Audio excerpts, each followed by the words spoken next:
రోజు చూడని ఇంత హాయిని మరిచిపోదు మనసు. ఒదిగి ఉండి నీ వాకిటిలో బదులు కోరి నే నిలుచున్నా. దారి తెలియని చీకటిలో వెలుగు చూసి కాదంటానా.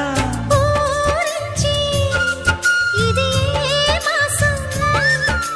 ప్రేమించే ప్రతి గుండెను అందెల సందడి చేసే హేమంతం ఇది. మన సొంతం అయినది.